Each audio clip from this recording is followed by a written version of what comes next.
Assalamualaikum warahmatullahi wabarakatuh. Alhamdulillahilladzi an'ama alaina bi ni'matil iman wal islam. Asyhadu an la ilaha illallah wahdahu la syarikalah wa asyhadu anna Muhammadan abduhu wa rasuluhu alladzi la nabiyya ba'da. Wa qala Allah ta'ala fi kitabihil karim, a'udzu billahi minasyaitonir rajim. Qul huwallahu ahad, Allahus samad, lam yalid wa lam yulad wa lam yakul lahu kufuwan ahad. Wa qala aidan, dalikal kitabu la raiba fi hudan lil muttaqin. Al-ayah. Sahabat muslim, insyaallah di video kali ini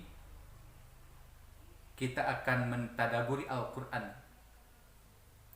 Saya akan menjelaskan berkenaan dengan bukti kebenaran Al-Quran. Al-Quran yang telah Allah turunkan pada 14 abad yang silam.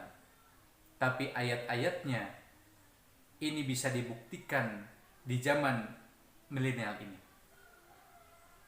Para ilmuwan, ahli astronomi, geologi, geofisika, sudah banyak sekali yang membuktikan tentang fenomena alam yang ini sudah dijelaskan Allah Subhanahu wa Ta'ala di dalam Al-Quran. Sahabat muslim, mari kita simak apa saja fenomena alam yang sebagai bukti bahwa ini merupakan bukti kebenaran Al-Quran.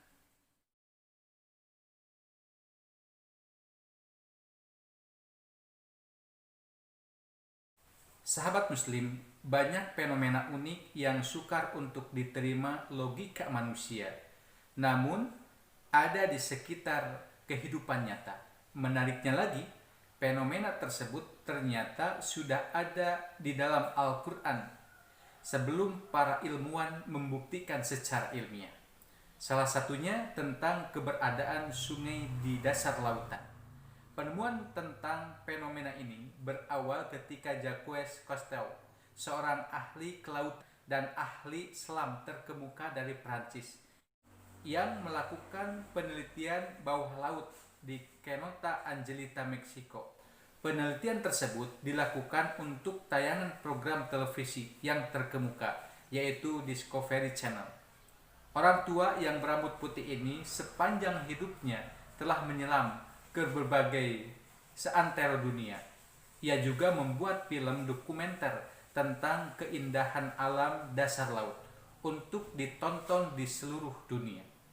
Ketika dirinya melakukan eksplorasi di Meksiko, ia menemukan air tawar di antara air yang lain, air asin.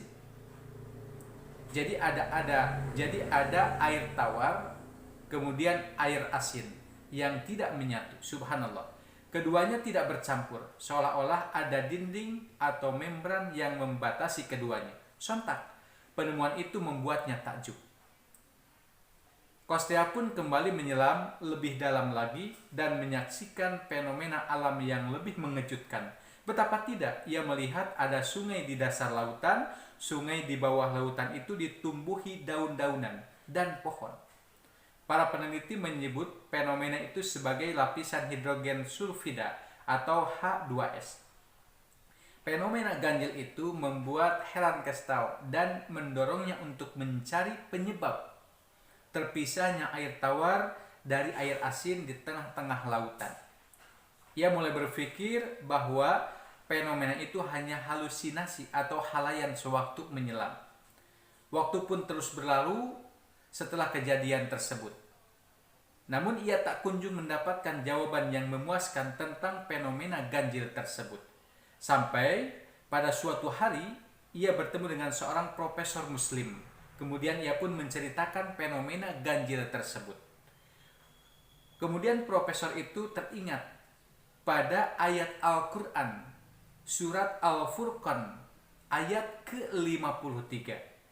Dan dia pun membacakannya. A'udzu billahi minasyaitonir rajim wa huwalladzi marajal bahrain dan dialah yang membiarkan dua laut mengalir berdampingan.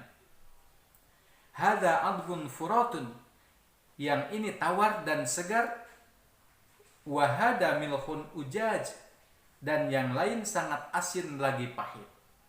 Wa ja'ala bainahuma barzakhan, dan dia jadikan antar keduanya dinding, pembatas.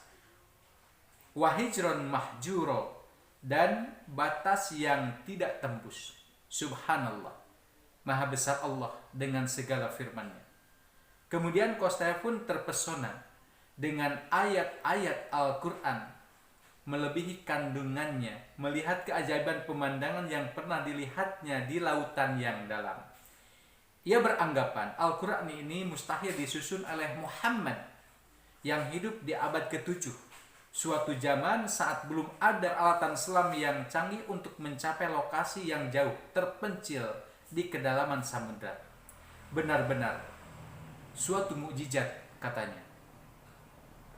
Berita tentang fenomena ganjil 14 abad yang silam akhirnya terbukti pada abad 20.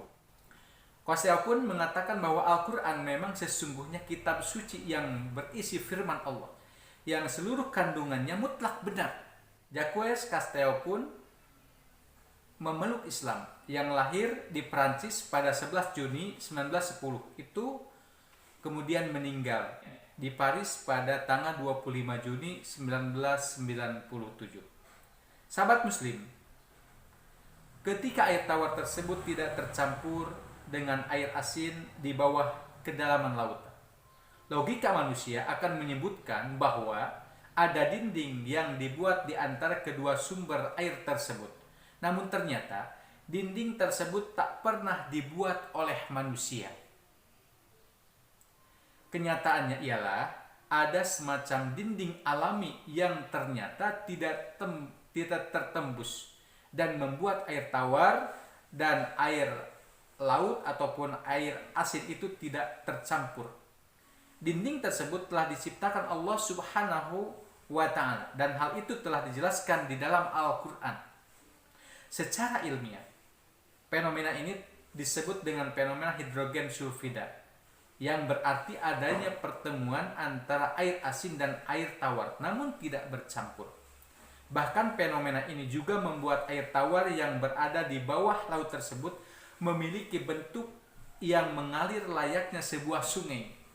Sungai yang ada di daratan, yang kita lihat, yang kita perhatikan, maka tak akan ada yang mampu menjelaskannya. Tetapi ketika Allah sudah berkehendak, kun fayakun, jadi makalah jadi. Tetapi ketika Allah berkehendak, maka apapun yang telah tertulis pasti akan terjadi seperti apa yang sudah dikehendakinya. Sahabat muslim, bahkan di sekitar tepian sungai air tawar tersebut, ilmuwan menemukan berbagai dedaunan yang terdapat di sepanjang tepian, seperti layaknya sungai air tawar yang terdapat di daratan. Berbagai jenis dedaunan, tumbuhan di sepanjang sungai air tawar tersebut, dan menambah keindahan sungai air tawar di bawah laut tersebut.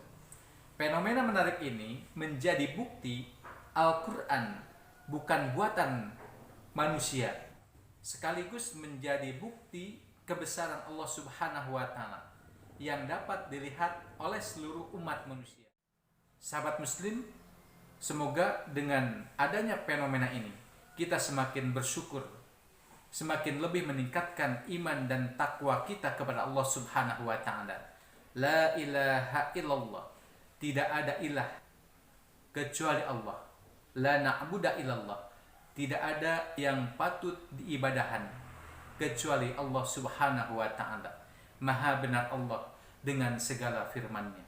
Akhirul kalam, billahi taufiq wal hidayah, wal afu minkum, wassalamualaikum warahmatullahi wabarakatuh.